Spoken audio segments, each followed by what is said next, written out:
Yeah. So now that we're what? Oh, from my 30. area, we're probably about, I don't know, 6 hours out from Hurricane Elsa, well, tropical storm when it came through here. But yeah, no, we got some interesting little stories on that. So welcome back to Waking the People with your host, Sir Chad Everbroshears, and the man that even Prince would sing about, Joshua, your patriot, my Kraken McClendon. So I was just joking around a little bit here with Joshua because he's getting into my old man's beer, which my old man's beer was Bush and Bush Light. He used to buy the hell out of that stuff. Back whenever Bush Sr. was in office, I remember going out to the hunting camp with him, and he'd have this big ass, like 40-gallon freaking, I think they're 40-gallon coolers, like hunting coolers with the two lids. And yeah, you could throw, like a whole entire hog in that thing, right? Well, yeah. So, a hog that has been hunted, given that some people may misinterpret or maybe not hunters. And I don't mean a tender date. So now he was like, he opens up, I remember this perfectly too. He opens up the cooler and he pulls out a bush, and then he offers one to his buddy Donnie. And Donnie's like, yeah, throw me over once. My dad throws him a beer, and then he goes, hey, this is a Bush. And my dad goes, yeah, it's the beer of the official president that we've got in office, although spelt differently. And he said it too. He's like, yeah, it's not spelt the same, but you know what? We're just showing our patriotism. Here I am. I'm like 9, 10 years old, right? And I'm like, cool. Oh, so, but anyway, so now I'm teasing Joshua for the viewers out there, teasing Joshua because he's gotten into drinking some Bush. It's definitely something that is very affordable. Now, it used to be American made. Is it still American made, Joshua? Oh yeah, yeah, made in the USA. Yep. Okay, just checking. They got one. I know they have a plant in New Jersey. There's one in St. Louis, and I believe there's one more. Anheuser-Busch just owns them. They're just kind of their cheap beer version. But it's not bad, Chad. It's not bad, especially for the price. I mean, what was it? I think you can get a 24-pack at some Circle K's for, what is it, $12.99. You can get 24 Bushlights. Wow. I mean, that's one of the reasons why my dad liked drinking it back in the day too, because you get a shit ton of it for very little. But do you know if it's American owned and American made? Because I know it was originally American owned. It started here, but I heard that it was sold off, although it's not really that important. But while you look that up, I'll kind of update everybody. I was messing around here. So I was out floating around in my pool because I am a natural native Floridian. We're one of the rarities. We're kind of like a unicorn because Florida is such a transient state. People kind of pass through or retire here. Not a lot of people that are born and live and stay here, by comparison to other states. So I was out in the pool floating around between the first band that hit us, and then it went several hours before the next band of rain got to me. And we're updating each other on Facebook, talking about, tell me you grew up in Florida, without telling me you grew up in Florida or some crap like that. And I'd go first, right?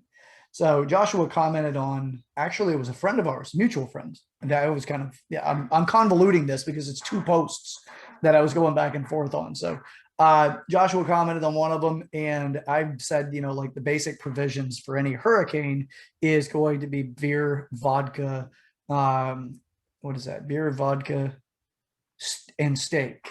Right. And that's what we do whenever it comes to preparedness, not running off to the store, boarding up windows and buying out the store worth of water, so nobody else can get any other supplies, right? That's not what us natives do. Us natives go, we're throwing a party. We're just going to have a good time. We're going to drink our way through this thing, and if we run out of water, right, out of water at the house, water gets cut off or whatever, and whatever we have left over, we'll just drive up to the springs and get more. Because I know where at least I probably know where about, I don't know, 40 springs are in the state. So it's not like you can't have fresh, clean water. Anyway, all right. So I'm messing around with Joshua and on Facebook, and I tell him that he said, well, what about Bush Light? And I told him that is the homeopathic beer, which if you caught one of the previous episodes, The homeopathic medicine is where they take something that supposedly has medicinal value, whatever it may be, typically herbs, things like that. And they put a cylinder next to that thing that is going to be just water. And over time, it's supposed to make water change its principles whenever it's sitting close to the medicinal factor. And then that causes it to change the water into turning it into its own medicine. That is a belief system that they have in homeopathy. Now, am I 100% accurate? Pretty up there because I've studied a bit. I've studied it some, but I can be corrected. Anyway, so I'm teasing Joshua on this. And I tell him that he's like, well, what about Bush Light? And I tell him, I'll ladle a little bit of the pool water out because it's the equivalent of the homeopathic concepts of his beer. So it's near enough to real alcohol that it might actually get him a buzz. So there you go. It's a long fucking story. It's a long, stupid story. And it's funnier, in my opinion, when we talked about it than it was for my long, drawn out, over explained story. You have to go read. You have to go read the comments. The comments, it puts it in a much better context, and it's pretty hilarious. So hurricanes come in. I didn't do any panic buying. I bought one bag of ice, and I came home, and we had a bunch of alcohol in the house, but it wasn't alcohol I bought. We went to a cookout over the weekend for 4th of July, and there was a lot of alcohol that was not going to be used. And so I took it home with me. Now, it's not alcohol I normally buy. So also, I didn't buy beer before because I was planning on going to do a week full of no alcohol, keep my diet nice and clean, get back on track with my fitness and all that good stuff. And so the hurricane comes. Like, all right, well, I obviously know that everything, hurricanes, you have to drink. It's just, it's a point. So I saw Chad's post and I commented, when is an appropriate time to start drinking? I think it was like 4:30. I didn't want to jump the gun too much. So then I had like some Mike's Hard seltzers, which actually aren't that bad for seltzers. I had some Bushlight, Coors Light, bunch of random alcohol in my house that was just given to me. So that's why I had to work with Chad. Hurricane wasn't too bad. I think it was a tropical storm. I didn't even wake up. I went to sleep probably around 11. We watched the what was it called? Capital One's The Match, which was pretty fun. It was a golf event. It was Tom Brady, Phil Mickelson versus Aaron Rodgers and Bryson DeChambeau. A lot of fun. Loved the event. Then we went to sleep, and I think the storm got here around 2 o'clock. I only woke up because Ray woke up, and my significant other was helping our dog get through this first storm. So her first storm, she turns 1 this year. So yeah, that was it, Chad. Kind of, not very, not very bad. We didn't lose power. Everything still worked. Everyone got to go to work the next day. I know there are some people in this area that still are without power. So I feel for you. Been there. You'll get through it, and then you'll never take power granted for again. And that was it. Well, I've got a citrus tree on the side of my house that I've kind of went back and forth on whether or not I was even going to keep it, because I don't really care for the actual fruit that it produces. I'm not a big citrus guy anyway, because, it's just not it doesn't really appeal too much to me. And I go over there last night after the first rain ban comes through, as I'm floating around on my pool drinking, and I, went over to turn the pool pump on, and I see the trees over against the fence, and I'm thinking to myself, never forget Elsa. It's worse than a piece of lawn furniture that got knocked over. Now, mind you, this tree is already pretty much on. It's not deep in the ground by any means. I mean, it was a little gust of wind that knocked it over. It was pretty impressive at the fact that it gave in so easily. So anyway, so the tree is going to be coming down, but I do have the posts. So I figured I may as well read it to give it a little bit more context and pull some of that unnecessary extra explanation out of it to give everybody a little touch of our conversation. So why not? Because people do seem to enjoy those things. So Joshua asks myself and our friend Grant, when is the appropriate time to start drinking? So I reply, an hour ago. Hurricane etiquette dictates that it is within no less than 90 minutes from your home. This rule stands regardless of the time of day. If this violates a person's understanding of Alcoholics Anonymous, please see section 147, subsection AB 12.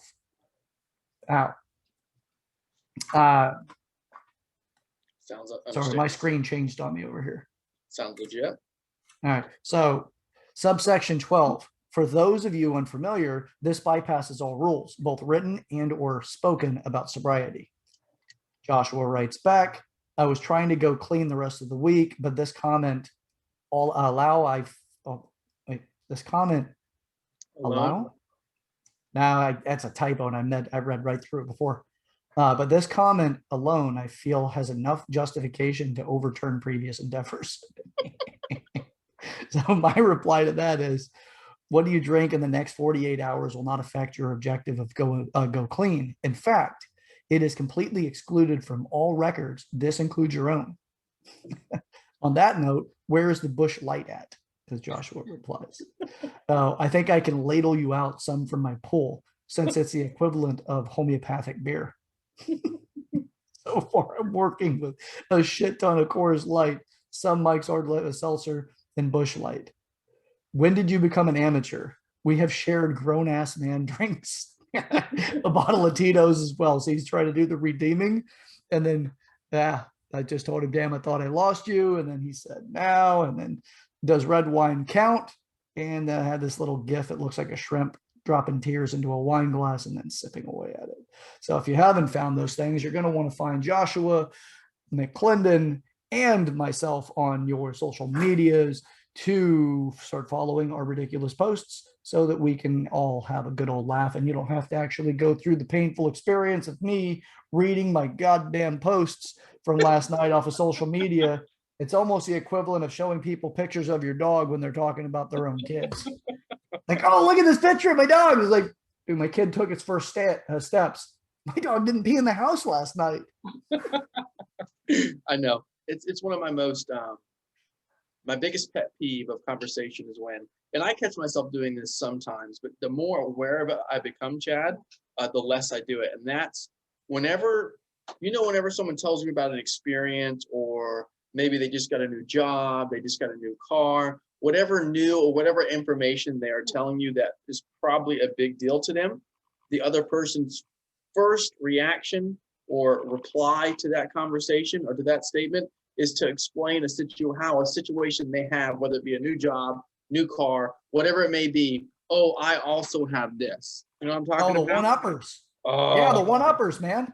It is one of my least favorite conversation traits of all of them, Chad. It drives me absolutely insane. I think today, in our reality today, it is more precedent than any other type. Well, I guess you can't. Straw manning is pretty high up there as well. But as far as bad conversation traits, that is 2021. Oh my gosh, it drives me up the wall. Yeah. Well, if you think about it, our social media is conditioning us for the drama of life. Mm-hmm. It actually seems like it's distilling the drama of life, and then everybody's fighting over how they have it worse. Now I'm not saying everybody. Some people are like, screw you, I don't care. You're wrong no matter what. You've got the trolls on the social medias. You also have the pigs on the social media. As if you haven't watched and found out what my definition of pig is, it's propaganda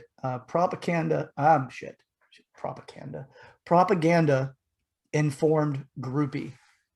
No, it's in the previous episode, actually. It's 37. So just if you go ahead and go back, watch that. You'll understand a little bit more about what that means. But as far as this goes, that is more of what people are doing. They're taking specific aspects of life and just distilling it down. They're isolating it. They're turning it into a bigger aspect or extracting it from its actual living context and then making something about it as overall in life.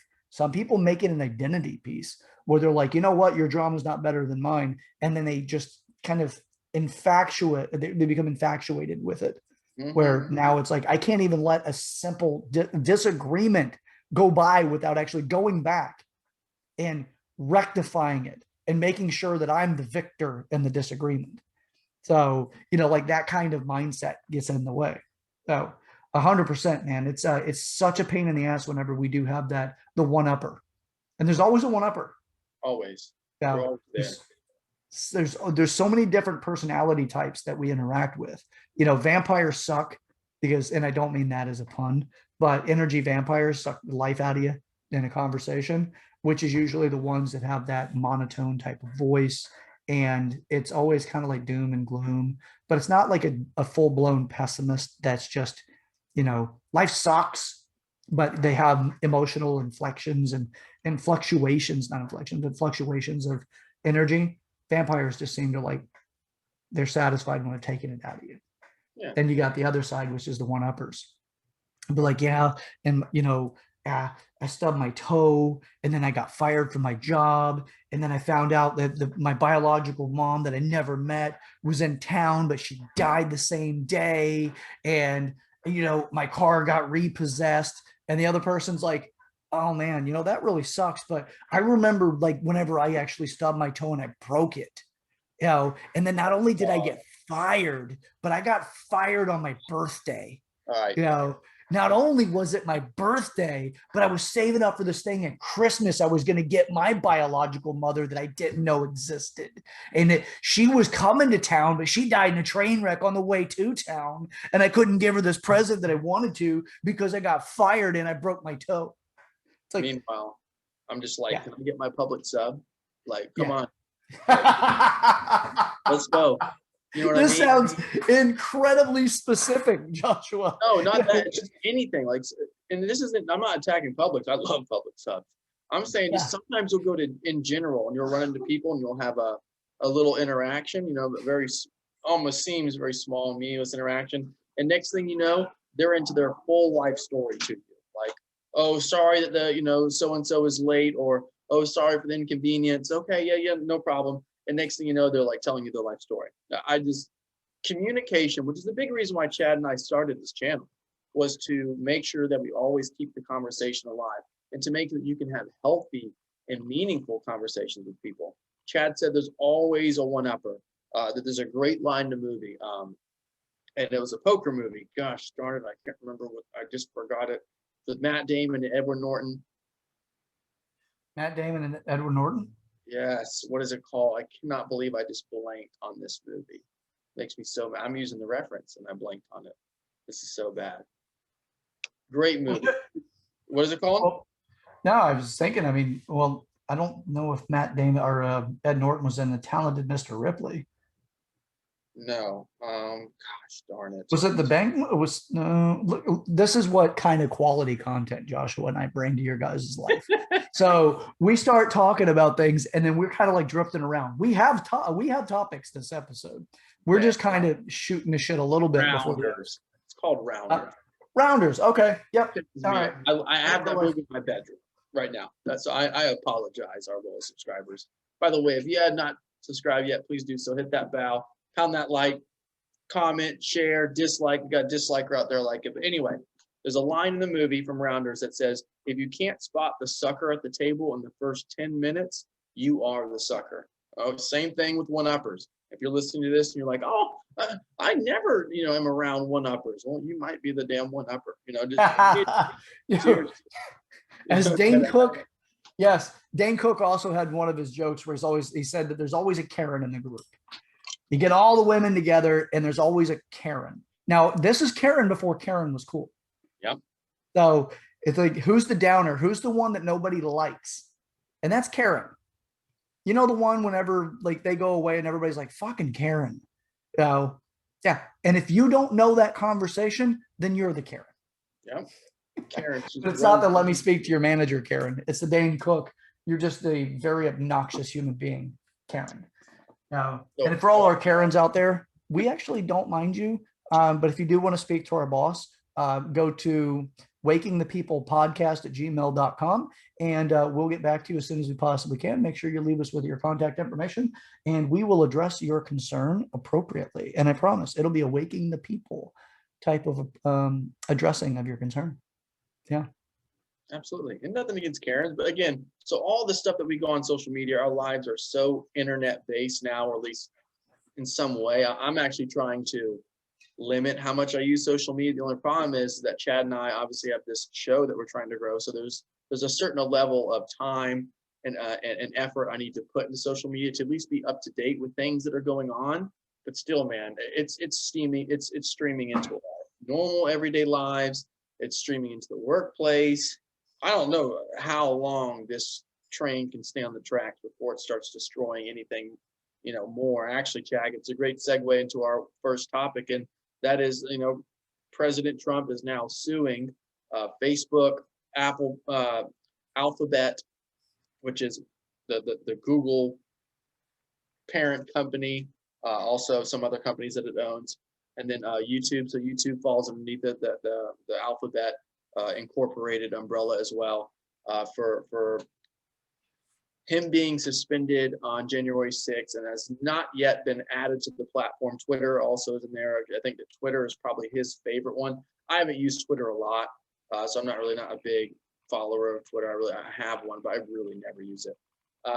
So he's suing him, Chad. And you know what, Chad? It's about time. Yeah.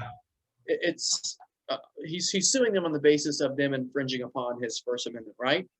And I think that he has a lot of grounds to this case, and it's the fact that there are people on Twitter, on YouTube, on Instagram, or not Instagram, Facebook company, but there's people that are on social media, and the amount of the size of the platform they have and the amount of things that they can say on it. People that are way worse than the president of the United States. I can promise you that. All these Saudi Arabia people, it's not good that we're worried about one of our ex-presidents, very recent ex-president, but we're not worried about some of the other people that have Twitter accounts and YouTube pages that are just pumping stuff out there that really Don't forget, he was banned when he was still the president. Yeah.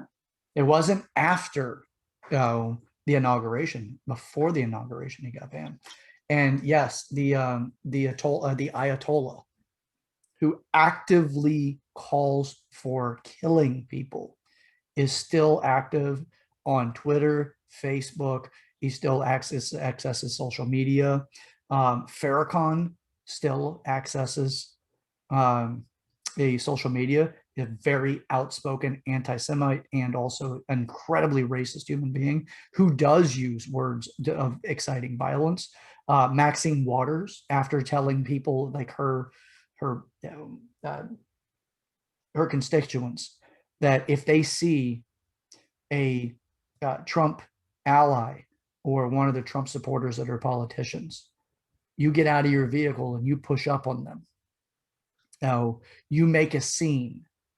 Now, she's telling people to go out and do this stuff. A lot of politicians have, but yet no one touches them. And the reason for that is their political affiliation and the political affiliation with big tech. And it is about damn time that we as a nation, now Trump is currently the conduit to get back for the NPAs, the moderate left, the moderate right, and the right to far right. All of those individuals will finally have their opportunity to get equality to show up again, because it is incredibly unbiased in these systems. Or I'm sorry, it's incredibly biased in these systems, in these big tech companies, where they will censor what they don't want to hear. I have not seen Antifa actively calls for violence in all of their chapters. Well, okay, I can't say all their chapters. I have not witnessed all of their chapters. And the chapters that I've witnessed that actually post on social media, which is several, they actively call for violence against others, but they continue to be able to have as much freedom of speech as they want. Now, they do get some censorship, but they are nothing like the majority of the other ones. The only people that I have seen that have not really been censored, that's going to be more on the right in their commentary, is Ben Shapiro. And he's probably the only one that I know of that hasn't been censored or hasn't been banned, which is interesting to me. Now, he does talk about very inflammatory topics, but he doesn't use poor language, and he's not prone to ad hominem attacks. Other than that, though, he talks about the same things, very similar, but he just uses a more professional approach at times. But he has not been banned once. So I think that that's actually intentional. So they can say, look, we got Ben Shapiro right there. We've never banned him. What do you mean? Your argument isn't as valid as you think it is. Because look, we don't censor everybody that's on the right. We do censor some of these people on the left. And they try to play this game where it's, yeah, we're balanced, we're fair. It's bullshit. Yeah, it's all of the side picking. It's it's all the things that continue to go on when it comes to big tech and censorship. And even today, one of my favorite YouTube pages is called StockMo, and he got a letter from YouTube as far as possibly being removed. And he's not political at all. It's just from spam in the comments. Literally, he will be he'll interact with his subscribers and comment and answer their comments on the comment section. And YouTube flagged it as spam because you're interacting too much with your subscribers. And that's a problem to us. So yeah, it's crazy. Like it's just all the hypocritical bullshit. So Maxine Waters can go out there and say, go physically assault people. I mean, any educated person that hears her statements can come to the conclusion that she's telling people to go out and physically assault people. And we have the Ayatollah still on Twitter actually saying for people to go kill other people. But because the president of the United States at the time, mass media, big tech, et cetera, didn't agree with his viewpoints, but you're going to limit his access to the platform. And that hurts. I mean, a big reason why Trump ran for office was because of his Twitter account. A lot of people were messaging him, tweeting at him, saying, hey, we need you, run. I mean, that's a big platform for him. So what do you think, Chad? Do you think he's going to win his lawsuit? I don't know. I mean, in a fair system, yes, because he was sued whenever he blocked people on Twitter when he was the president. Who sued and him? he Twitter? lost. Those people. I forgot who it was. I believe it was a congresswoman that sued him because he blocked people when he was a seated president that were, basically just harassing, President Trump as well as other commenters on Twitter. So he blocked the person. He blocked several people, and then he got sued, and he had to actually unblock those people. He lost a lawsuit. So he can't censor people, but big tech can. So it's their platform. It's true. But they've produced an open platform in such a way that we all interact, or so many people interact on it. So with that, it gets into other values. It's no longer just like, hey, I've got my neighborhood that communicates, off of this poster board in my yard. And when they come through, I take down the things I don't want to see on there, and then everybody else, then I let people just see whatever I do want to see. It's not quite like that because there's a lot more people involved than just my street or my neighborhood. It's not that kind of privilege of ownership of the company because of how big it is and how many people interact with it. And it is a medium that is training and developing people. It's giving people information. A lot of people pick up news or information bits from their social media that inform them on what's going on in the world, because more and more people are moving away from credibility with mainstream media. But social media is not much better. We had Parler, which has fallen apart. I mean, Parler is likely never going to be revived. No. Once they went through getting themselves shut down from the Amazon Web Services and having their app removed from both Google and iPhone, the app stores. They messed up because when they came back, they started doing similar censorship as what was going on with Twitter and Facebook. So, and it really, they were supported by patriots. It wasn't the fact that they were in the month of darkness, because that was pretty much it for them. They weren't able to operate for about a month. Wasn't so much that. It was that the way they started censoring after they got up and running again. So something about the company changed. It wasn't something that patriots, predominantly as patriots that went over there, they didn't care for it. Yeah, I mean, the White House chat has its own Twitter account. So I know that it's your company, and I know that you guys own this and you created this, so you can do what you want to do. But as soon as people go and see the White House information that gets projected onto your platform, to where users of that platform can see that information and trust its credibility, I hate to break it to you, but it's no longer your platform. Now there needs to be regulation. Yeah. There needs to be all kinds of changes. And if you want to make it completely decentralized, do your thing, but I highly doubt that that's going to be the case. And it's it's crazy because it brings so much good. You know, social media has really been a topic on this show for a long time, and it brings a lot of good. But the fact that now we have people who literally have done, I mean, you can show porn on Twitter, Chad. You can show two people getting it on, and that's not, you know, hey, all you gotta do is click the button that says viewer discretion's advised. But the president of the United States can't tweet one thing on there. That's not allowed. You know, we don't. It's Joshua, crazy. there are so many double standards because of political agendas. Incredible. So do you so for the 4 years that President Trump was in office, none of these large tech companies made any special considerations for the way that mainstream media was treating these conversations around President Trump, or other people were having conversations around him. But we weren't even, 3 months in, not even 2 months in, to Biden's supposed presidency. And what we see with that is they got rid of the dislike button, the dislike count. You could dislike it, but you couldn't see the count.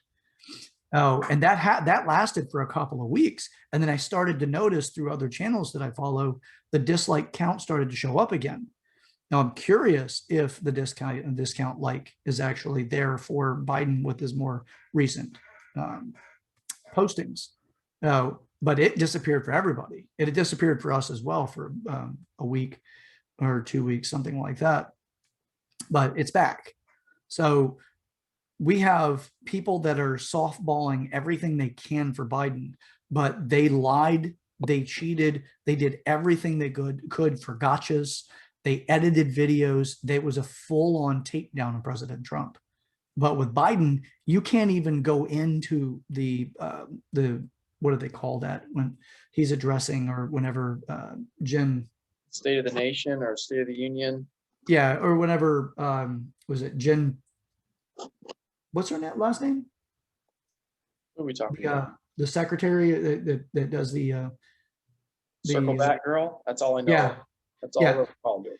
Yeah. So with Jen, like even she has the journalists have to agree to specifically what questions they're going to ask, and they have to have their questions vetted before they go in and ask and they're even more strict when Biden goes in. And you can hear this in these conversations. We had our badass, Secretary of State. Was it Secretary of State? That's not what she's called. Press Secretary.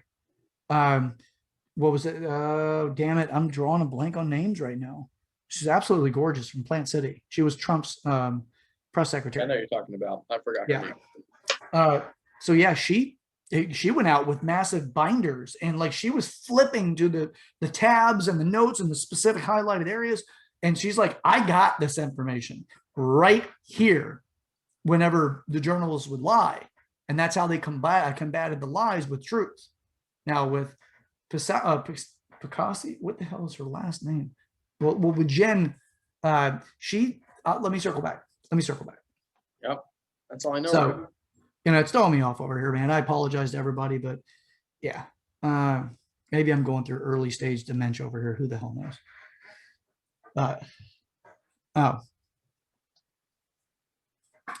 So now that I've gone on a little bit. Kylie, I'm terrible with pronunciation, so I can't believe I'm doing this. Kylie McGinney? Kaylee. I think it's Kaylee McGinney. Kaylee? Okay, see? I'm terrible with pronunciation. Yeah, Kaylee she's McGinney. From Florida. She's actually from Plant City. Okay. Yeah, she was good. Yeah, she was awesome. She did a phenomenal job. So, and she was condescending to lying reporters. But Jen, what's that? Jean Psaki is circle back girl. Pesky, Jean Psaki. I think it's Psaki, or I don't want to pull up the damn name and I actually play it while we're recording. But what we're doing right now is like our audience is probably done saying it so much. They're like, damn it, I feel like I brainwashed myself with their name because they've said it so many times, screaming and pulling their hair out. So anyway, you can see there's a major bias in social media and big tech in general. And the issues they're pretty vast. And these are the things that we need to keep in mind, that it's not a fair area. And if you truly like truth, you will not be so associated with the political party that you favor. because when you see things starting to get out of the power balance, that's whenever you should be concerned, even if it's your tribe winning. Because at some point in time, there's going to be information you won't be allowed to know that could potentially change your mind about situations and subjects. And eventually it's going to come back to you specifically. And even if you're in the stadium or in the stands right now and you're not actually participating as much, but just reveling in the fact that there's a multitude of powerful individuals that have say so in what information you're allowed to have access to. Yeah, then next thing you know, Chad, you get blacklisted, you get labeled. This is a good transition to our next topic, and that's the Capitol. Chad corrected me on this earlier. The Capitol Police, the U.S. Capitol Police, are now opening an office in Florida to do some more investigation on the January 6th incident, because the predominant amount of people who were apprehended in the Capitol incident of January 6th were from Florida. And I don't work for an intelligence agency. I don't know a lot about a lot of stuff, but Capitol Police in Florida, last time I checked, Chad, the Capitol Police, the Capitol's in Washington, D.C. So I don't know what you're doing in Florida. And, there's a lot of other people that you could apprehend if you want to do some investigation that are a threat to national security, and they live all over the country. So I think this is another big indicator and a big evidence point that shows that this administration is picking on predominantly Republican cities, states, when it comes to limiting travel. Now they're opening an office to continue to investigate Florida. What does that even mean? So you're going to come to Florida, now you're going to investigate more people who you think were involved in the January 6th riot or the incident. It doesn't make any sense. I've only had one article and one quick research on it. So as far as the actual in-depth information on the situation, I do not have currently. But just from hearsay, just from looking at it, I think that I don't know. I really don't. I think that our resources could be used in a lot better ways than setting up an office in Florida to continue to investigate Florida as a possible. I don't know if they're trying to insinuate it being a alt-right state or a Trump state, whatever it may be. I think it's idiotic. I think it doesn't make a lot of sense. You can do plenty of research from Washington, D.C. when it doesn't make any sense why you need to open up an office in Florida, in my opinion. Yeah, they're actually going to be opening, looking for all the states that they want to open the Capitol Police or put the Capitol Police in. Now, the Capitol Police actually make significantly more money than standard police officers. They want to put it in, I believe it's Florida and 4 other states, but I'm looking for it. I know California is listed as being one of them, and there should be 3 other states that they're wanting to put these in. Now, this is the United States Capitol Police, and that is their acronym is USCP. And they is a federal law enforcement agency in the United States charged with protecting the United States Congress. But as far as the states, we'll get back with everybody on how many states are actually going to be in. Find it a little hard to find that out. And I don't have a paid subscription to some of these newspapers that won't tell you until you pay it. So if they get, I guess they get paid a lot for their job. The last thing I need is more federal agents in states. I'm sorry, call me old fashioned, but I'm not really big on, a lot of federal government involvement when it comes to states. It's never been a fan. Chad and I have reiterated on the show many times that we are a non-party affiliate. I'm just not really a big fan of the federal government, constantly or choosing, to set up little satellite offices of the U.S. Capitol. I thought the Capitol was in Washington, D.C. I didn't know that it was going to be in Daytona, or wherever they decided to put the new office to investigate. Yeah. And supposedly they want to expand it so that they're catching more people that are extremists, not just for the Capitol riots, it was Capitol protests. Here's how incredibly effed up mainstream media is. They could have people barricaded in a federal building that are federal officers, while there's people known as Antifa and Black Lives Matter outside of a federal building trying to set it on fire so that they could burn the building down with these officers inside. And they call that peaceful protesting. And then you have people that were willingly let in to the Capitol on January 6th, walked in, police escort into the building. And that's called storming the Capitol and an insurgents. If you sit back and you think that's an insurgents, and you think that these people that are storming the courthouse in Georgia because Governor, what the hell is his name? The Georgia governor, I forgot his name now. Kemp, right? Governor Yeah, Kemp. Kemp. He was going to sign the Voter Integrity Act, and you have Congress people storming in saying that it was racist, and they get arrested and released. But nobody actually says that's an insurgence. That she went to the man's office and tried beating, or she was beating on the door, telling him that he needed to not sign it. He wasn't allowed to sign it. It was forbidden. So there's a huge misconstrued belief system in powers in government. So with that being said, if you're sitting there on the sidelines going, well, yeah, January 6th was an embarrassment and it was an insurgents and it was storming and, it was Trump's, mob, the language chosen doesn't mean that it's true. It means that it's what we call sensationalizing. So with that, they want to expand their parameters of power, where the Capitol Police specifically were developed, or they were actually created to protect Congress, the Senate. They were there. That's what their job was. They were created for that reason. And now we have them expanding out so they can be part of this team that's out trying to find extremists. We're on Facebook.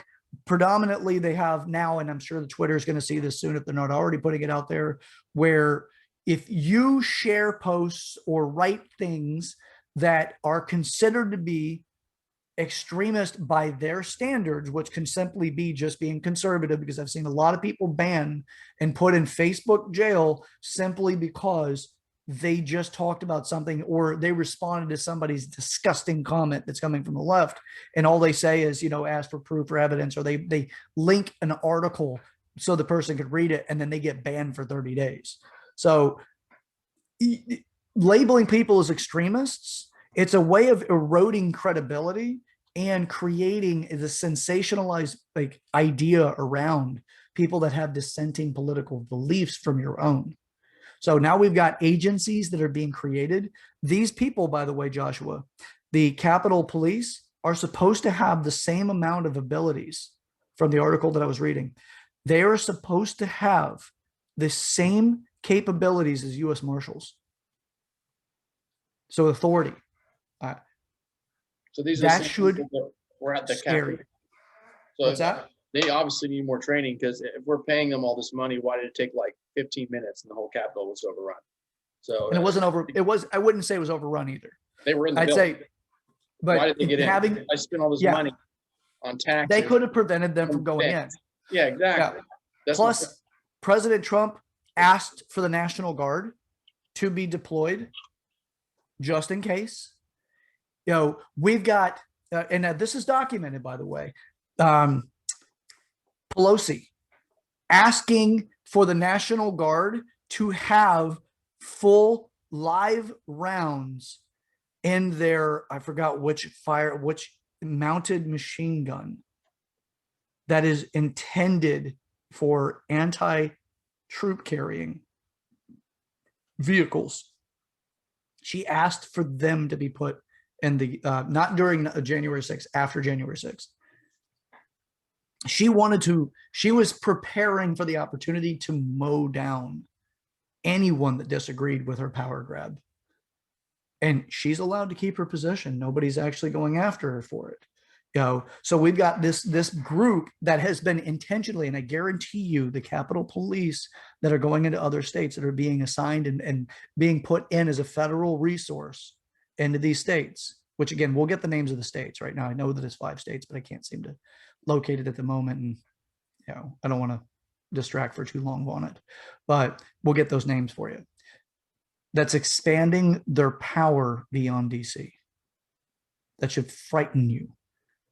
To me, do you guys know how Hitler created the brown shirts and what the brown shirts' jobs were? So Keep that in mind. And if you don't know, look it up. We didn't, Hitler did not take Germany over in a day, a month. Hell, he didn't even do it in a year. It took time before he actually took it over. And look at how many things have changed already with this administration. This should scare people. It should put them into a position where they take action. And the action I'm saying they should take is get in touch with their legislators to make sure that you are proactively, do not sit back on this one. You want to find out how you can help your elected officials that truly stand for your freedom, how you can help them fight this organization. Because this is not just an administration, it's an organization that is overturning the United States for its freedoms.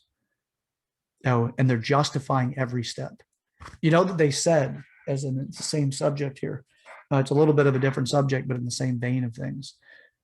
The left are now saying that it was the Republicans that defunded the police. Did you see that, Joshua? No, if it was on something that's mainstream, I've kind of just blocked them out. Yeah, the left is saying that now.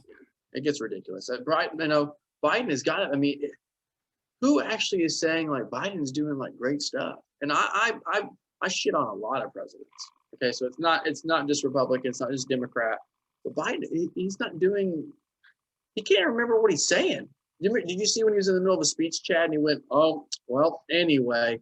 He like completely lost track. Multiple times. It's crazy. Yeah. This should scare you. If you are intellectual whatsoever, this should scare you. He can't even complete full sentences, but he's supposed to dictate and diplomat with other nations and do what's best for us. What the heck are we talking about? The guy can't even walk. He can't even walk. Basically, is what I've heard.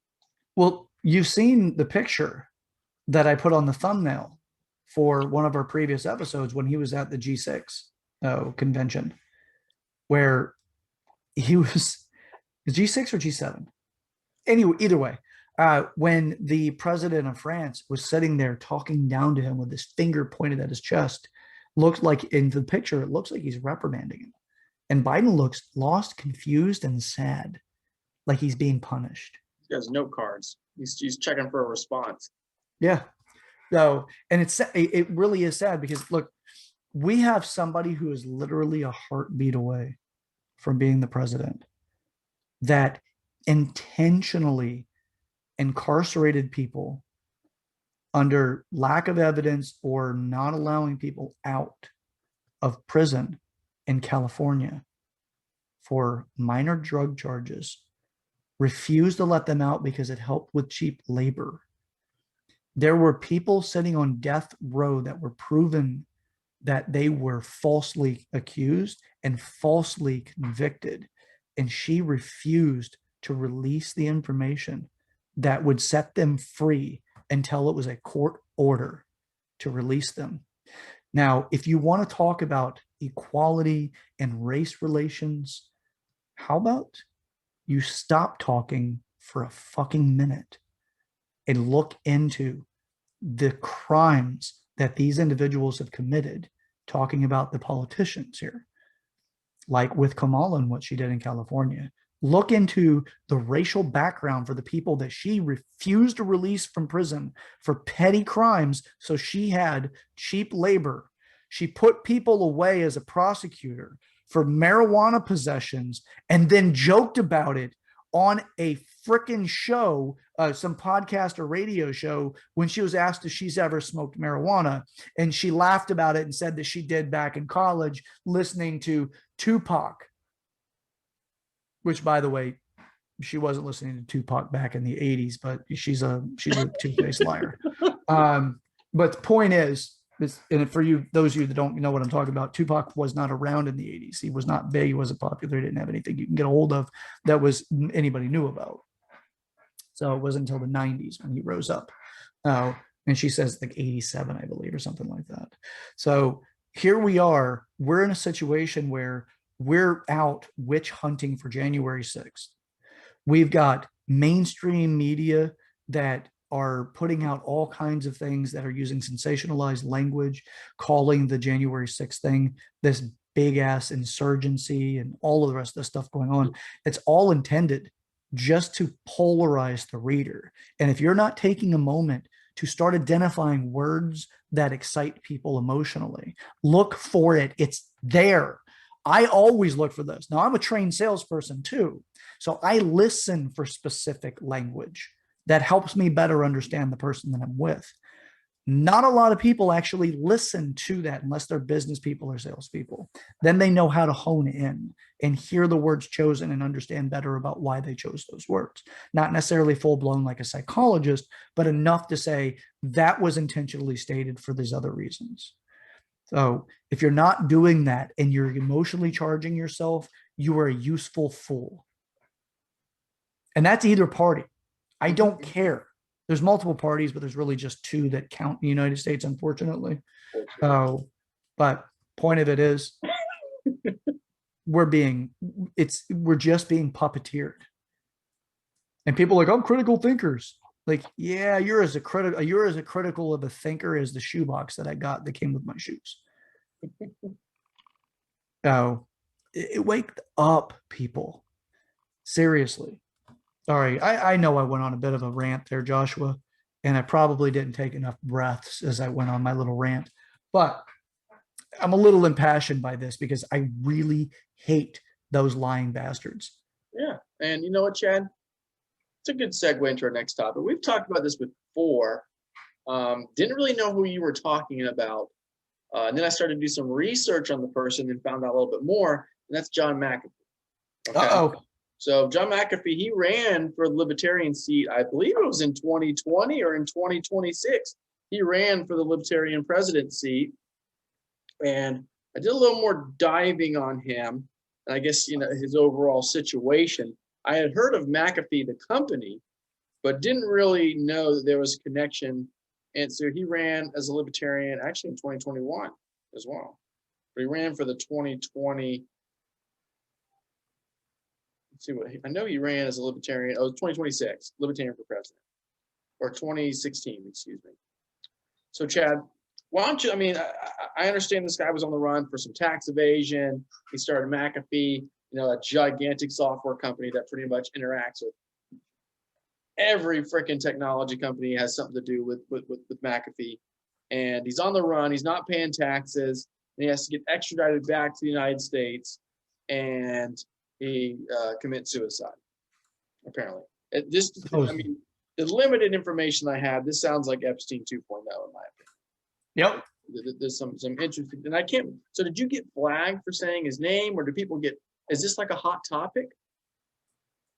It is definitely a hot topic, but exactly what it's a hot topic about, there's just a lot of things around it. If you watch some of his most recent videos that he did, you can see that he was living in a little bit of a paranoid world. But I wouldn't say that he was paranoid enough. Supposedly, one of the things that this guy did is, and I forgot what country he was living in. I think it was Guam or something like that. And he had this big house. He had guards. He had armed guards. And this, the neighbor, he had this really so John McAfee had this beloved dog. He really loved this dog. And the dog would bark, and the neighbor complained about it. And basically John McAfee told him to, pound sand. So the guy got some meat, poisoned it, fed it to the dog, and the dog died. So when he came home, he allegedly found the dog dead and went and told one of his security agents to go and kill the guy. And he went and did it, allegedly. So he was a guy that lived on the fringes of society. Now, not the fringes as far as like out in the rural areas or the boondocks. He just lived in the fringes of society's laws at times. So he was an interesting guy. He definitely made a huge fortune for himself with what he did with internet securities. But yeah, oh my God. So what did you find out since we talked about him? I just did a little bit more information on him. I didn't know he ran for president. I had no clue the story about him Libertarian ticket. Yep, Libertarian ticket. That's what popped up first. I was like, oh, interesting. He's trying to get, and then I saw the McAfee logo, and I was like, oh, okay, I'm very familiar with this company. And then since we mentioned it, I just done a little bit more diving on him, and yeah, I mean, I'm sure, like you said, that he was probably in jumping into some endeavors as far as lifestyle habits that were probably making him a little more paranoid. But it is kind of interesting. I mean, I don't know. I know he owed some money in taxes, but as far as what actually dictates one taking their life, I found that kind of strange. And as far as him rubbing elbows with some of the biggest technology companies out there, that he has some information that maybe was also a reason why he fled the country. But yeah, not a sympathizer, not a fan, just thought it was interesting. And I don't think maybe that shows that how much the mainstream media or just media in general is actually giving you information about this kind of stuff and when it happens. I didn't even see it on the news. Did you see it on the news, chat, at all? Yeah, not at all.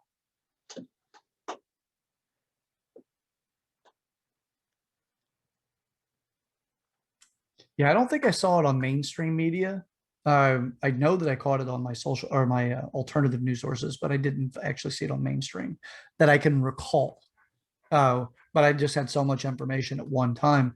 He is an interesting guy overall. Like Joshua said, I'm not exactly a sympathizer. I'm not against the guy. I'm not for him as much. I'm interested in what happened with him and interested in him himself, what he did in his life. But other than that, I yeah, I don't have a whole lot there. I think it's interesting circumstances. I would say that I would categorize that in there with John or oh shit, Epstein, Jeffrey. Jeffrey Epstein. Yeah, put him in there. Look at me, I'm having all these senior moments. Yeah, the thing. Um, but yeah, I'd put it in there with it too, man. I don't really think necessarily from everything I've seen so far that I would say that he really would have killed himself. So I don't know. It's an interesting one. But yeah, he did. He ran for president on the libertarian ticket. He didn't get too far, but he still tried. And then he left the country, and he was a man of principle. And he did say that he was not going to pay the taxes that the United States said that he owed, as I mentioned in a previous episode. If you're a United States citizen and you make money abroad, Devin is not pleased with this idea, by the way. And you make money abroad, you owe taxes on that money to the United States government. And however you make that money, they want their tax money. And how insane is that you could be separated from the United States? I guess you have to denounce citizenship before they let you go, which I would think that he would have denounced citizenship. He was all over the damn place. But yeah, he was in a Spanish prison where he committed suicide, allegedly. So, but then again, do we have a body? Was his body, expedited back to the United States, or shipped back here? I don't know. Maybe they buried him over there and they just, took the coroner's results from it. Yeah, I don't know. and the fact that we haven't heard anything about Epstein either, like what kind of investigation is going to this Epstein gentleman? We know so much about him. How come we haven't been able to dig through the roots to figure out who was involved, where does money come from, who are some of his clients? I would say that to not be in the conspiracy theorist position, I think it's pretty obvious why we're staying away from, or why we have not really been open to understanding what's going on with, what Epstein did with his life. There's a lot of documentation that Bill Gates was involved. Supposedly, Jeffrey Epstein also gave Gates advice on how to divorce his wife. His wife allegedly was also very upset with Bill Gates' time that he spent with Jeffrey Epstein, and that he seemed to favor younger girls.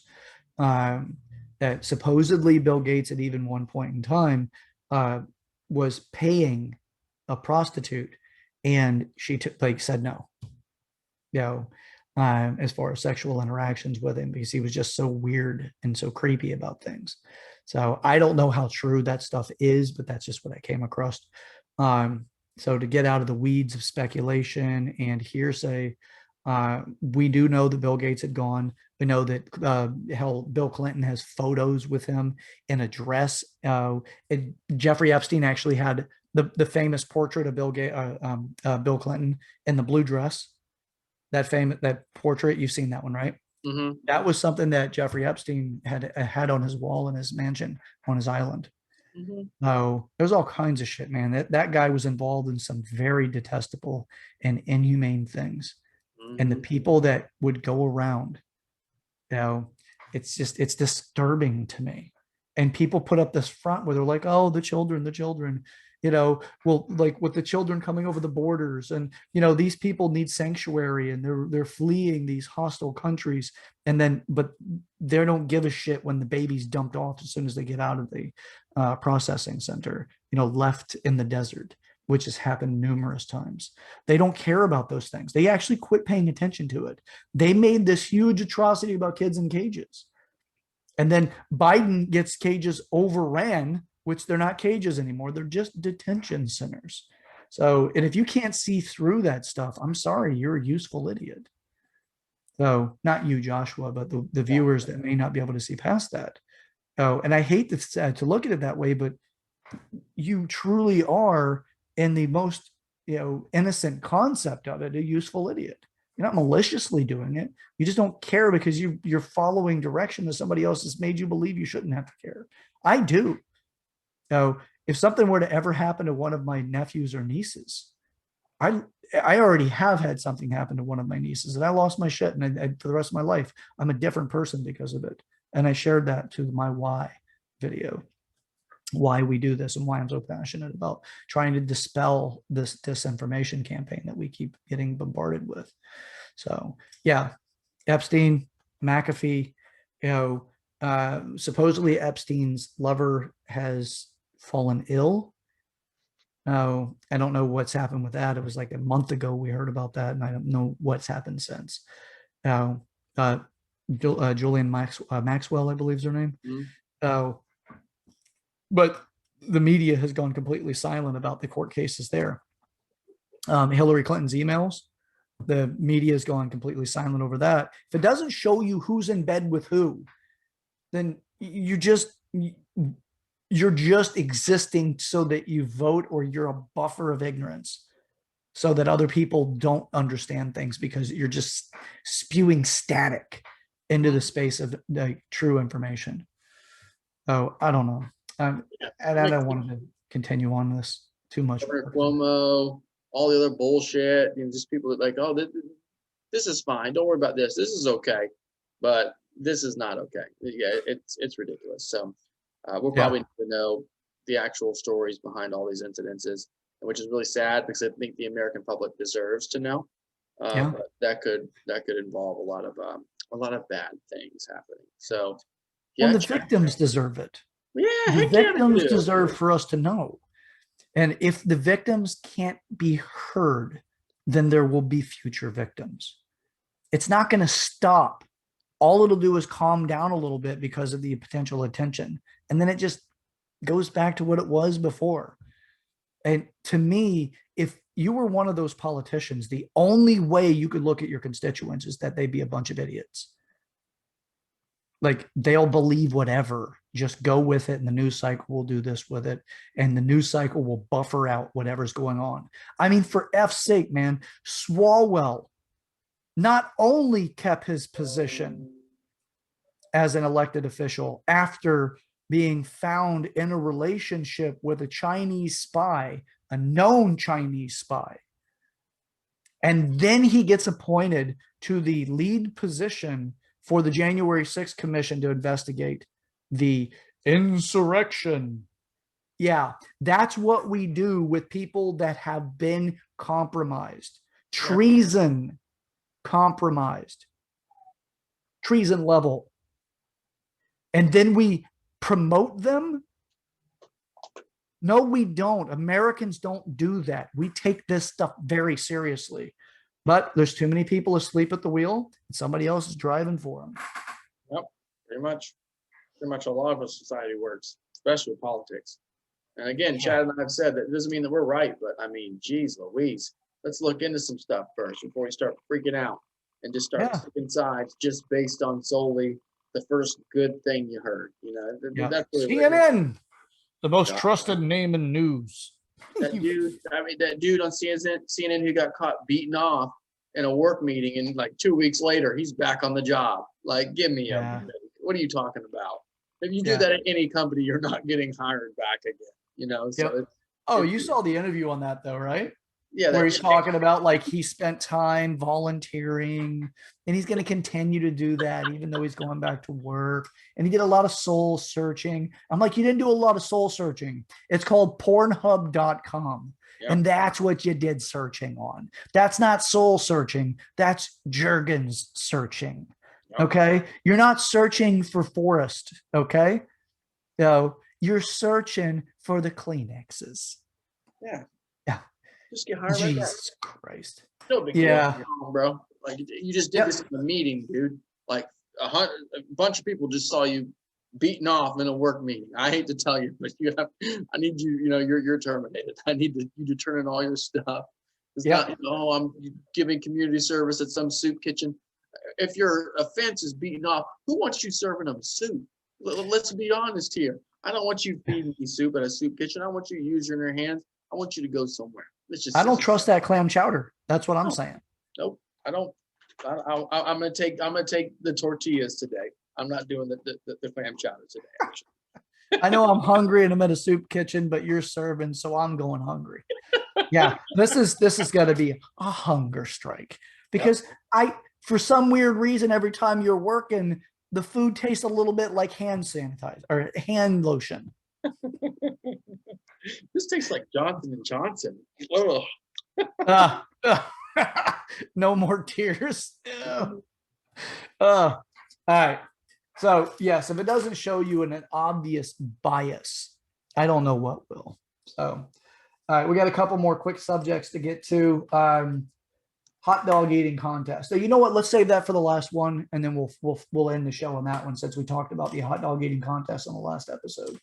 All right. So what we do want to get to is we do have social media. We talked about that earlier. I do want to share a little bit about. So we did mention Parler earlier. We do publish on both YouTube and also Rumble. Now Rumble is kind of losing some favor for us. Just simply because it's still very clunky. It's not easy to upload. It's regularly, I do have episodes. So if you are following us on Rumble or you do follow us on both platforms, with that account, I've tried to publish multiple times, and the video just disappears. And it does take more time to publish on Rumble than it does to publish on YouTube. So with that, I hope that they do get it corrected so that we can continue to enjoy publishing on that and then other platforms in the future. But as it stands right now, we're still we're holding on, hoping that they iron out the bugs. But I haven't seen any progress in that lately. I haven't seen no movement in the last 6 months, unfortunately. Now, we also have Jen Psaki, Jen, whatever the frickin' her name is, the press secretary. She had mentioned, 2 days ago, I believe, that they will be sending federal agents door to door for those that are unvaccinated to help them get vaccinated. What does that mean? How are you going to help me? You're going to take me there? You're going to drive me there? You're going to instruct me, hey, listen, it's time to come get your vaccine. That's what I mean, the warning, Chad. It's some people hear that and they say, oh, that's so great. They're going to help people. Uber is already doing that. There's already so many companies that are doing that. If you need to get transportation, if you need other means to get vaccination, you don't have it. If you want it and you don't know how to do it online, there's people that can help you with it. So they sugarcoat little weird things with, oh, this is for the better. We're going to have a federal agent come and help you get vaccinated. I'm not buying it. Yeah. Yes. So as I mentioned before about the brown shirts and the Capitol officers and things like that, they did not specify who. She did not say that in a joking context. It was about how many Americans were vaccinated and that the next step would be going door to door. and to help people understand the importance and help them get vaccinated. I don't know about anybody else, but when somebody's trying this hard to get you to do something really makes me skeptical. I'm already one of those people that I don't get the seasonal vaccines. I don't do that. I'll do tetanus. I got polio whenever I had polio vaccine when I was a kid. I got all of my basics when I was a kid. I'm not one for a lot of the vaccines. Now, if I'm traveling over to foreign countries and I'm going to be dealing with or being exposed to something that I don't normally get exposed to, I would consider those things or maybe not travel to those countries. But as far as this goes, the more they push this kind of shit, the more skeptical I get. So I'm already in a position that I'll let it ride out, give it a couple of years, and we'll see exactly what's going on. But whenever we see censorship over injuries that come from this, from the poke, I'm not comfortable committing myself to something like that when we already, at the moment, we're not allowed to sue the vaccine manufacturers if you have adverse effects. It's actually written out. Now, unfortunately, that was actually written out with, I'm pretty sure that was President Trump's Operation Warp Speed as part of the criteria for these companies to release vaccines as quickly as they did. Now, I'm not saying that I agree nor disagree with what Trump did there. I see on a political move, we needed to get the country back to work. We needed to get them back into living life again. Because if not, the United States would have just absolutely plummeted into a depression. And there's no telling, we may still get there. But to have them say that they're going to be coming door to door to make sure that we're informed properly on getting our vaccines, and to have them say, if you want to take on the United States government, you better have F-15s and nukes. I'm sorry, that all of this sounds more and more like a tyrant, not like a Republican or a republic elected president. So, no, I'm not. This stuff is the kind of shit that we have heard about. It's been in movies for so long. It's almost like we obsess over World War II. It's almost like a lot of the entertainment companies obsessed over the good versus the bad, the Allied versus the excess of power, United States versus Germany kind of thing. So, most people don't even recognize that the United States was allied with Russia during World War II. Mm-hmm. How many people don't even realize that, don't know it? No, and they think that Japan also was allied with us. Japan was allied with Germany. Like, yeah, that was Another, the Empire of Japan. They were yeah, fucking China. A lot of yeah, people they forget were. that too. They Fucking, were. we saved If it, China's ass. we did, we saved China. Oh God, yes, we saved China. If it wasn't for the event Pearl Harbor and us already having prepared Big Boy, which was the first nuke that we dropped, if it wasn't for that already being on hand, Japan would have continued to decimate China. Japan was handing China its ass. So with the access of power, they were really making some moves. Now, Japan fell after Germany. Uh, they were an empire. It was not a democracy. It was imperialism. So the god was, or I'm sorry, their leader was looked at as being more godlike, not full blown like North Korea. Now, their religion was Zen Buddhism. Predominantly, the religion of Japan was Zen Buddhism. Most people are unaware that the kamikaze pilots, the suicide pilots, they were Buddhists. Zen Buddhism. And they flew planes into ships. It was kamikaze. They committed suicide to kill other people. So when people think about Buddhism, they don't understand how many different sects of Buddhism there is. So stuff like that, because most people do not actually read much. They just go by whatever they see in a movie and they're like, oh, I'm informed. So now we went on that little tangent simply because what we see going on in our country right now has a lot of similarities that are frightening. Them saying they're going to go door to door to make sure you're aware of the importance of getting vaccinated, that they're going to make but they're not going to make, they have already made it. The Excelsior passport or the Excelsior pass, which is the vaccine passport that allows you to go into certain businesses or travel through airlines and ships and, you know, cruise lines and stuff like that. That's the same or the equivalent of having your papers. Let me see your papers. Are you a Jew? Are you not? No, that is the German request. Let me see your papers. No, we let these people in power continue this grotesque power push. There's no telling what the future is going to look like for us. It's insane. It's scary. So, Josh, we got anything else on that? No, I think we covered it. Do your history. Right. No, history repeats itself. Yes, it does. So make sure you actually know what happened. And I don't want to tangent too long, but the word Nazi, we need to stop calling people Nazis. If you know anything about what Nazi Germany did and what it meant and the history behind Nazi Germany, it needs to be a little bit more of a stricter term. You better use it if you mean it. You better be able to prove it.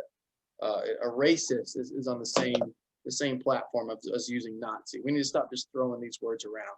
If you're going to make comments and say that people are Nazis or racist or what have you, I want you to prove it. So we'll move on. Yeah. Well, it's also like it's this diluting of the statement. It's like calling everybody racist that disagrees with you. Before you know it, it has no value anymore. It's not even something people are concerned with. You know, we're finally getting people to speak up against cancel culture. Sean Penn recently came out and spoke up against cancel culture. Conan O'Brien was another one that came out and spoke up against cancel culture. People are waking up and they're tired of it. We're finding out more and more celebrities are either moderate left or moderate liberals, or they're moderate conservatives, or they're conservatives. So, but they just haven't spoke out much because Hollywood is weird. It's a liberal cesspool. Now, I have old school liberal views, not new school. I'm not a progressive. I hate progressivism because I think it's all about identity politics and shifting the power into somebody else's position, which ultimately it's really up to the politicians that are trying to get power moved from one to another so they continuously their elected seats. They get more powerful, not less. So bigger government, not smaller. So yeah, so it's coming. It's coming. We just got to keep making sure that people are waking up to a lot of this stuff. So, all right, I got a little commentary video for us. So I'm going to play a video and we'll give some commentary on it as we go through it. Now, this video I'm actually sourcing it from, it's called AK Nation News. It's AK Nation News. I use this gentleman often. He's one of my sources. Yeah, I use him so that I can better be informed with what's going on with what mainstream media doesn't keep us informed on. So like all the gun violence and everything else, these statistics are continuously used. They just don't talk about who's the crimes committed by and who. So with that, I'm going to give us a nice little screen share in just 1 second. All right, here's that.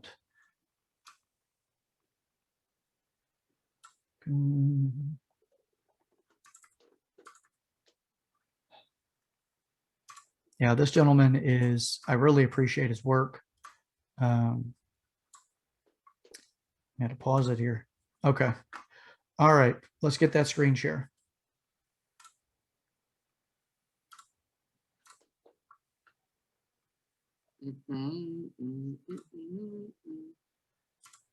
Here we go, baby. All right.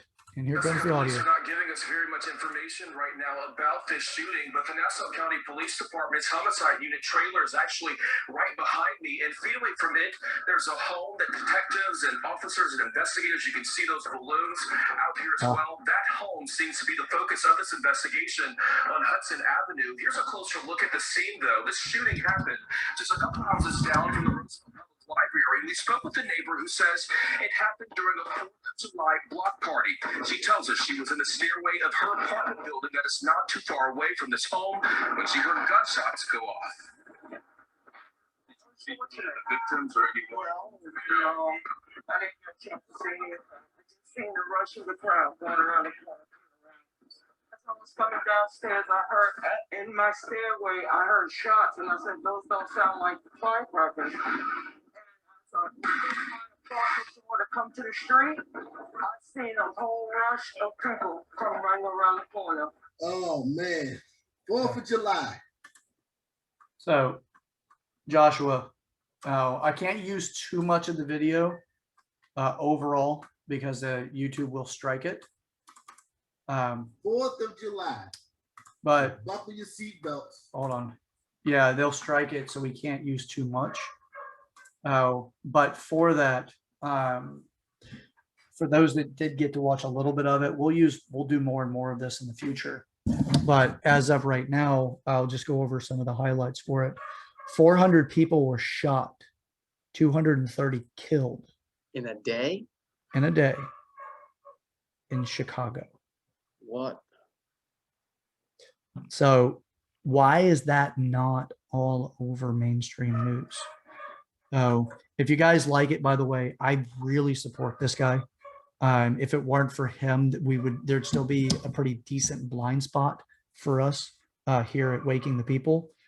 He's not the only person that I use. We have about, I'd say, 16 different sources that we use on daily to to get some of our topics and what we talk about, whether that be in publications, just written publications or videos or whatever it is. It's just any place we can find, news that typically is covered up or not given by mainstream media. That's a bloodbath. Now, it was a July 4th weekend.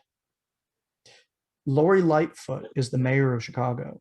She blames the gun violence on white supremacy, homophobia, and the states that are around her that have lesser gun laws.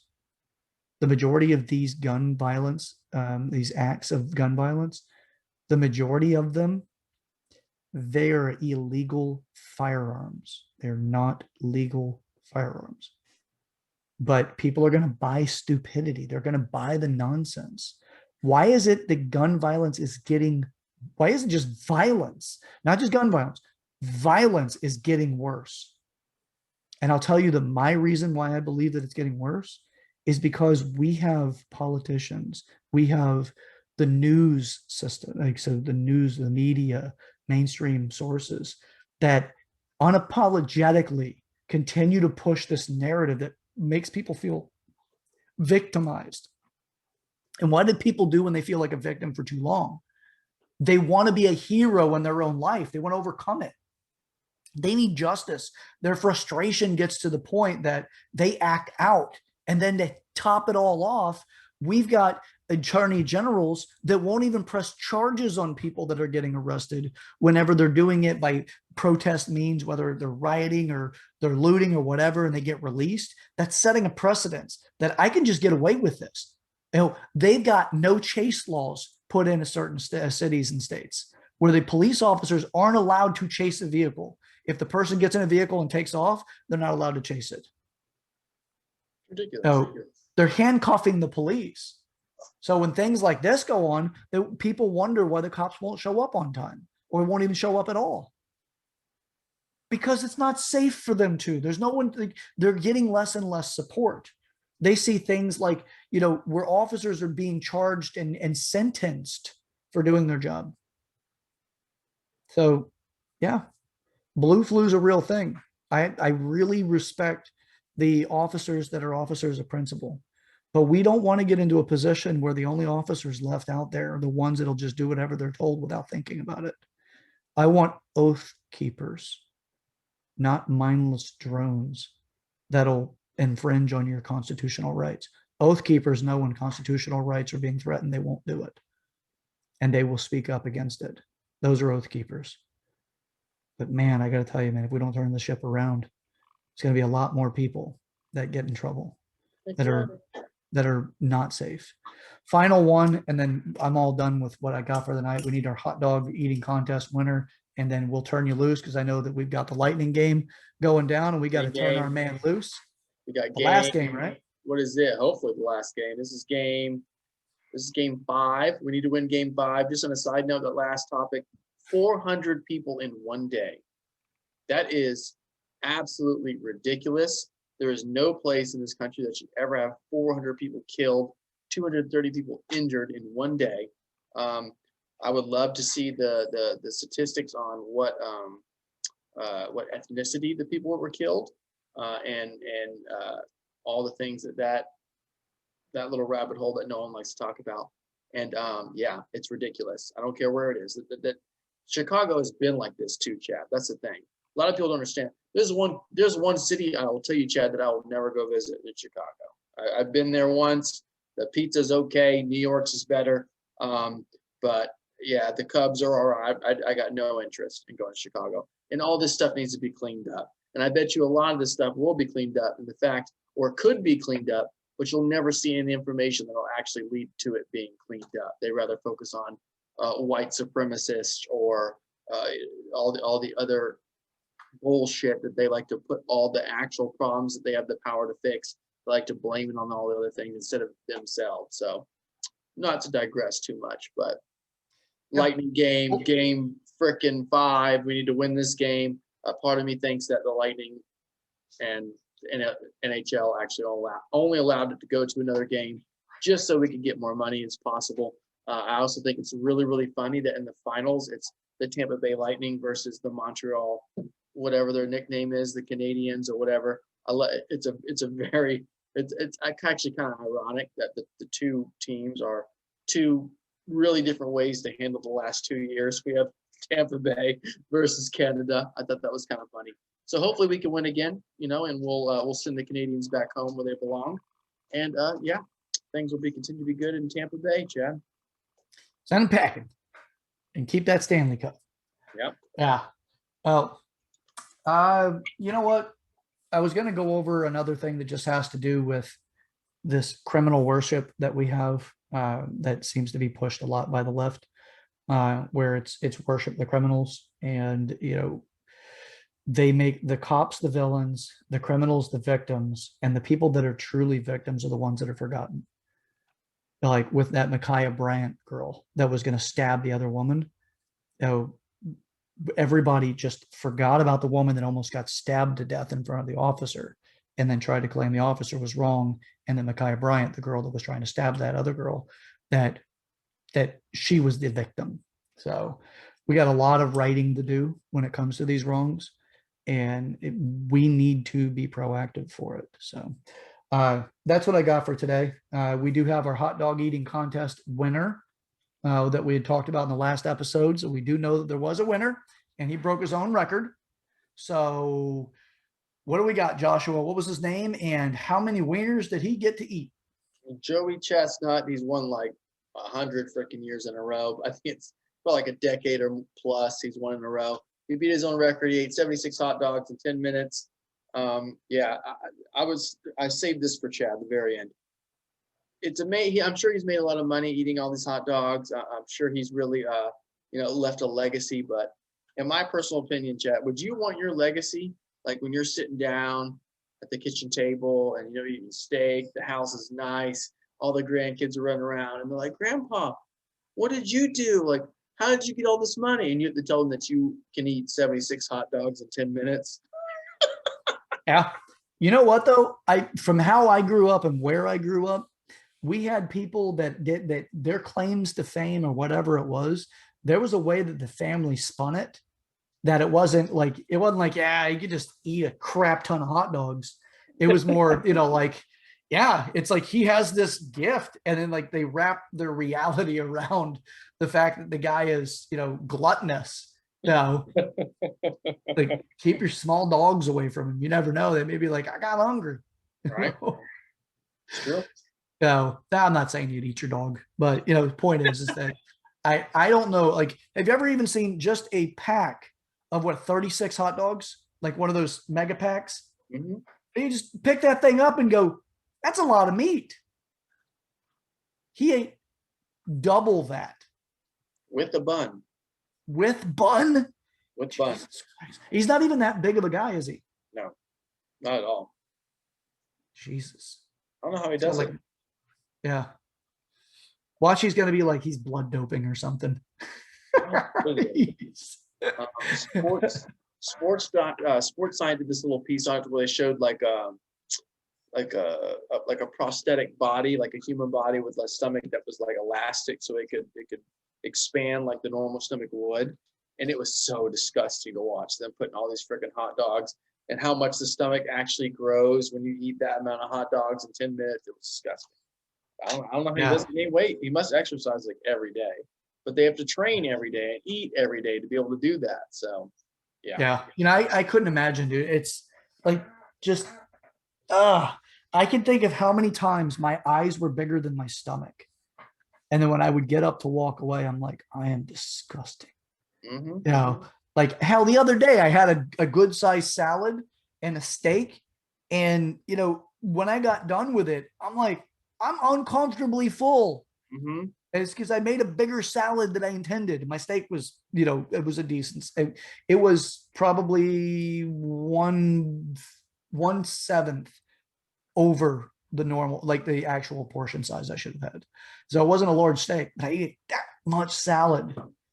You know, I make some hella good salads. Not to brag, but you know what? I got some skill there.